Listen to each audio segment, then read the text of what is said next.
So I recently have been having some problems drinking at the office.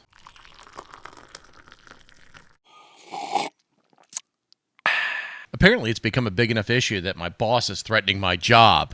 Seriously, have a drink, honey, and come tell Santa what you want for Christmas. Well, instead of a termination, I was sent home for the day, and part of my punishment was sensitivity training. I threw open the option to watch the 3rd episode of The Acolyte in lieu of my required training, and HR accepted. Here we go. Okay, episode 3 looks like it's going to be a backstory episode. At least we'll find out what Master Torben did that was so bad. Nope. Not happening. We start on the world Bendok, where we meet Osha and Maya's kids. It doesn't take long to figure out that Osha is the nice kid and Maya is the little You know, when my kids act like little we would put them in timeout. Maybe they should try that. You quickly realize that Osha and May have 2 mothers, and they are lesbians. Lesbian Nazi hookers abducted by UFOs and forced into weight loss programs. All this week on Town Talk. Great. Although, my gosh, you look at lesbian mother 1. You see those things on her head? Definitely no way I would allow that to go down on me. Yikes! Yeah, I thought about it. Sue me. Well, LBGTQ mother 1 brings the girls back to town, or castle, whatever the f*** it is, and the first thing the girls ask for is spice cream. This stuck out for some reason because of the whole Han Solo Kessel Run spice thing. So I decided to Google Star Wars spice, and Jesus Christ! Spice is a f***ing narcotic! So this commune is basically giving kids drugs? What the f***, man? This is just wrong. Hey girls, good job cleaning your room today. How would you like a line or 2 of cocaine as a treat? Oh, I got an A on the math project. Here's a Quaalude. How about taking a hit of crack with your Frosted Flakes to get you going in the morning? Off with this shit. So the girls are a part of what appears to be some sort of witch commune that doesn't want anything to do with the Republic because they're misunderstood or something like that. It's here we meet lesbian mother 2, who seems to be less of an asshole and more of a nurturing type, but really, who cares? I get it. They're lesbians. They seem very into each other. So much so that the only thing needed in this scene would be to park a U-Haul truck out back. Well, U-Haul lesbian mother 1 is teaching Osha and May about the Force, or for some reason they're calling it the Thread. Yeah, nice try, Mark. U-Haul mother 2 explains that you apparently cannot wield the Force, but then she does exactly that, and I don't quite get it.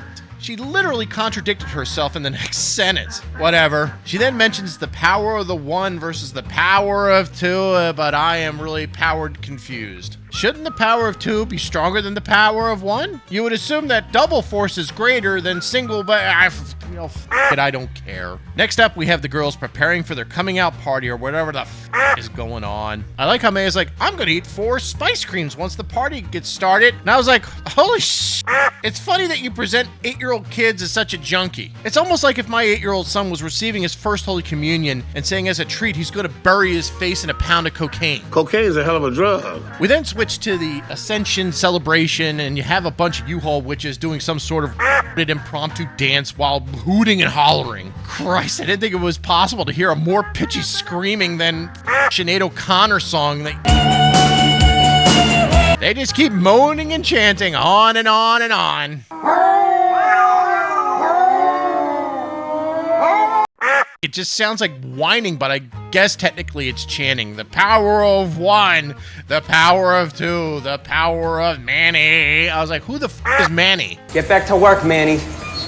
Actually, kind of curious, what about the power of 3 or the power of 4? The power of love. Well, May goes first in the ceremony, and she gets her tramp stamp on her forehead, but before Osha has a chance to get her facial, the Jedi show up. U-Haul Mother 2 doesn't take too kindly of the Jedi crashing their party and pokes fun at them, but the Jedi said they didn't think the planet was inhabited. What are you, stupid? The Jedi push forward and ask May and Osha if they want to take the Jedi test, and U-Haul Lesbian Mother 2 doesn't like this, and performs a Jedi mind trick on the Padawan Torben. But what the is this? I thought the Jedi mind trick only works on normies that aren't Force sensitive. I mean, Jesus Christ, in The Force Awakens, Kylo Ren tries this exact same thing on Rey, who was Force sensitive, but had no training, and he was not only unable to read Rey's mind, she threw it in his face. So in this situation, you have a Padawan that has been in training and knows the ways of the Force, and some U-Haul lesbian with no official training is somehow able to mentally mind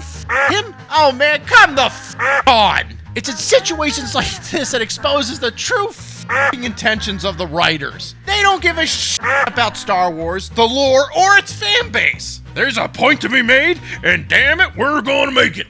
Go off. Well, Trinity manages to calm everyone down, and Seong Gi-hun gives Osha his lightsaber. What the This isn't like giving your shiny keys to the Bronco parked out front. This is really a dangerous weapon. It's like me giving my 8-year-old son my loaded and chambered Glock and then telling him to go outside and play with his friends. Yeah, it's that f***ing dumb. Anyways, in the end, U-Haulers and Jedi agree that Osha May will be tested, but the U-Haulers tell the girls to lie and fail the test. I have to say that this scene makes me chuckle. The U-Haulers are sitting around about coupons or something like that, and U-Haul lesbian mother 1 suggests they need to go out and take out the Jedi. There are only 4. Who would miss them? Are you for real? This reminds me of when Saddam Hussein proudly declared he would beat the U.S. Army in the Gulf Wars. Sure. Sorry, Tush. Ain't gonna happen. But what they say next is actually very perplexing. U-Haul lesbian mothers 1 and 2 just sit there and about who created the girls, and I must admit I'm dumbfounded by this conversation. Because apparently you could just make Force-sensitive babies out of air. If this is true, well then, I guess, let's just completely go scorched earth. Why did you need to make clones during the Clone Wars? You could have just created Force-sensitive babies and boom, a f***ing elite group of fighters. Also, I guess Anakin was no longer the chosen one. There were 2 that popped out in Immaculate Conception 100 years earlier. And why are Osha and May the only girls? You could have been popping out Irish twins every 18 months. You'd have enough kids by this point to start a baseball team. Wow, just wow. This one episode is doing a phenomenal job of just being all over the Star Wars franchise. Good thing I like Star Trek better. So the girls get tested by the Jedi, and of course May fails, but then Osha is quickly discovered to be lying, and so rather than fail the test, she passes it with flying colors. Then later on, when May confronts Osha about passing the test and wanting to become a Jedi, May responds very emotionally and tell her that she's gonna kill her. Are you f***ing nuts? I can't have you, no one can. Yeah, I want us to be together, so I'm gonna kill you. Makes sense. This is your absolute proof this episode was written by women deep in the crazy zone. Only a nut job would think this is good writing. Wow. So May grabs Osha's journal and locks Osha in her room. May then proceeds to light Osha's journal on fire, and then she uses the burning journal to set the building on fire, which is made of stone but somehow manages to catch on fire. Huh. Everything burns. All right, folks. Come on, man. Let's stop this. The fire in space was bad enough, but to double down and somehow lighting a fire on a goddamn stone wall is just... it's beyond stupid. Who the thinks this is possible? Really, I really want to know. I just really want to know who thinks this is possible. Lighting stone on fire doesn't work. Seriously, give me a break. Where's the Tylenol? So Osha somehow escapes her burning stone rock masonry, but somehow flammable room. She comes across May on this broken bridge, and May tells Osha that all the U-Haul witches are dead. How'd they die?